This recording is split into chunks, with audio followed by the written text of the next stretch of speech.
आदाब दोस्तों, मैं माजिद खान। दोस्तों, आपने कैप्शन तो पढ़ लिया होगा। 31 जनवरी 2023 जो लास्ट डेडलाइन है लोगों को दी गई है, जम्मू कश्मीर की आवाम को दी गई है कि जो स्टेट लैंड्स हैं, जो रोशनी लैंड के तहत उनकी गिरदावरियां हैं, जो घास चराई लैंड हैं, वो खाली करवाई जा रही हैं। जो लोग इन पर बसे हैं, 100 साल से हमारे लोग इन जमीनों पर रह रहे हैं, इन जमीनों पर अपना माल मवेशी इनका रह रहा है। 100 साल से इन लोगों के पास स्टेट लैंड्स हैं और घास चराई वाली लैंड हैं। यहाँ पे ये लोग माल मवेशी रखते हैं और उसके वजह से ये लोग अपना गुजारा करते हैं। घास शास से फिर माल मवेशी का दूध शुद्ध बेचकर ये लोग गुजारा करते हैं। एक तरफ से गवर्नमेंट कहती है हमने फॉरेस्ट राइट एक्ट दे दिए, हमने फॉरेस्ट राइट एक्ट दिए, और दूसरी तरफ से गवर्नमेंट के आर्डर्स पे आर्डर आ रहे हैं कि जम्मू कश्मीर के अवाम से ये जो है जमीनें ली जाती हैं। मैं जम्मू कश्मीर के एडमिनिस्ट्रेशन एलजी साहब से पूछना चाहता हूं, चीफ सेक्रेटरी साहब से, क्या आपने वो लैंड ग्रैपर्स जो कश्मीर में या जम्मू में हजार 2,000 जमीन कनाल जमीनें बेचकर यहां से चले गए हैं, उन लोगों को आप पकड़ कर ला सकते हो? वो रेवेन्यू आप इकट्ठा कर सकते हो? ऐसे लोगों को पकड़े तो हम भी माने कि सरकार जो है इंसाफ कर रही है। सरकार ने एक आर्डर निकाला, उनको यह भी पता है कि हाई कोर्ट इन दिनों बंद है, ताकि कोई आदमी कोर्ट में जाकर स्टे ऑर्डर ना ले आए और उसका कोई झोंपड़ा बच ना जाए। हर एक का गिरना चाहिए।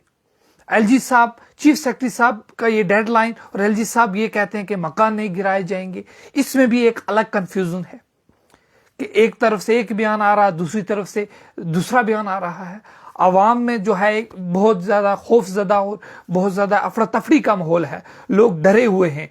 और एक पुंछ में आज हार्ट अटैक की भी एक बात सुनने को नजर आई कि लोगों ने जब सुना कि हमारा घरों के साथ ऐसा होगा, कहते हैं कि लोग मर जाते हैं एक घर बनाने में और आप लोगों को शर्म नहीं आती उनके घोंसले उजाड़ने में।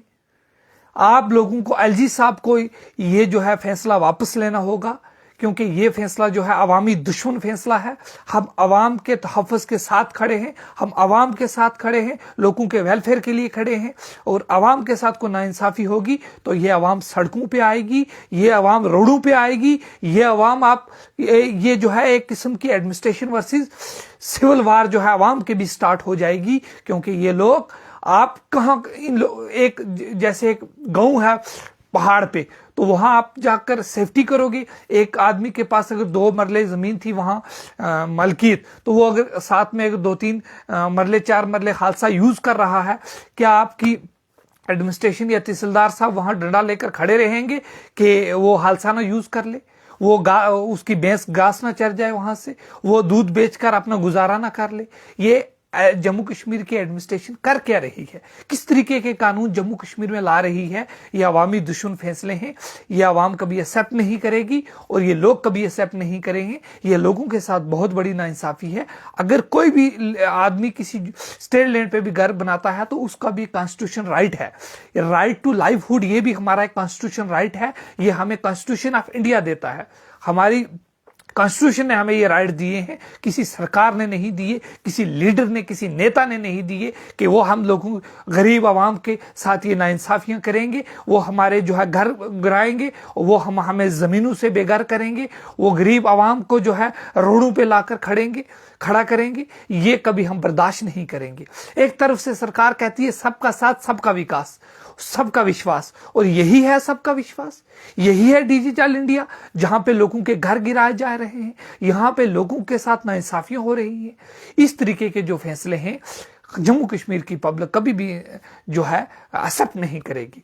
ऑर्डर आते हैं जनाब, डीसी साहब करेंगे फॉलोअप एसडीएम साहब से, यहां से ये डिविजकम के पास जाएगा और वहां से चीफ सेक्रेटरी, और चीफ सेक्रेटरी से पास से एलजी साहब तक जाएगा, और वहां से शाम 9 बजे तक रिपोर्ट दिल्ली में जाएगी। और ये कहेंगे कि हमने इतने गरीबों के घर गिरा दिए, इतने मजलूमों के घर गिरा दिए। आप लोगों को बेघर करना चाहते हो? इस ठंड में लोग कहां जाएंगे? जिनके पास 3 या 4 मरले जमीन है, वो लोग उसी पे गुजारा करते हैं, वो कहां जाएंगे? उनका कॉन्स्टिट्यूशन राइट नहीं आप देख रहे। आपने देखा कि हाई कोर्ट में भी छुट्टियां पड़ी हैं, कोई स्टे ऑर्डर ना ले आए। इस बीच आपने ये ऑर्डर पे ऑर्डर निकाल रहे हैं। हम एलजी साहब से इस वीडियो के माध्यम से रिक्वेस्ट करना चाहते हैं कि एलजी साहब, आप जो है इस जो है अवामी दुश्मन फैसले को वापस लीजिए और एक और ऑर्डर निकालिए कि जो आदमी स्टेट लैंड पे या रोशनी के तहत उसकी गिरदावरी है या घास चराई पे जो आदमी रह रहे हैं उनको मालकाना हकूक दीजिए। जो लोगों ने घर बनाए हैं उनको जो है मालकाना हकूक देकर उनको परमानेंट कीजिए, ना कि ऐसे फैसले कीजिए कि लोगों को, आवाम को जो है बाहर निकाला जाए, आवाम के साथ नाइंसाफी हो जाए। ये हम कभी बर्दाश्त नहीं करेंगे। कहते हैं कि कुर्सी है तुम्हारी विरासत तो नहीं, कुर्सी है तुम्हारी विरासत तो नहीं, कुछ कर नहीं सकते तो उतर क्यों नहीं जाते। आप एलजी साहब, आप एक पॉलिटिकल बैकग्राउंड से आते हैं, आप एमपी रह चुके हैं, आपको पता है कि जम्मू कश्मीर एक अलग वेलफेयर स्टेट है। जम्मू कश्मीर हिंदुस्तान की पूरी रियासतों से अलग एक स्टेट है, महाराजा हरि सिंह की विरासत है। ये हमें किसी से मांगी हुई स्टेट नहीं है, ये खरीदी हुई स्टेट है, ये हम लोगों की स्टेट है। ये हम दूसरे स्टेटों में जो कानून लगेंगे वो यहां लोगों के साथ इस तरीके की ये नाइंसाफियां कभी बर्दाश्त नहीं होंगे और ना हम करेंगे। और मुझे उम्मीद है कि एलजी साहब इस फैसले को वापस जो है देखेंगे और लोगों के उसका साथ जो है इंसाफ करेंगे और ये आर्डर जो है ये वापस लेंगे। ये जो अवामी दुश्मन फैसला है इसको वापस लेंगे और एक और आर्डर निकालेंगे कि जो लोग इन जमीनों पर रह रहे हैं उनको मालकाना हकूक देकर उनको परमानेंट किया जाएगा।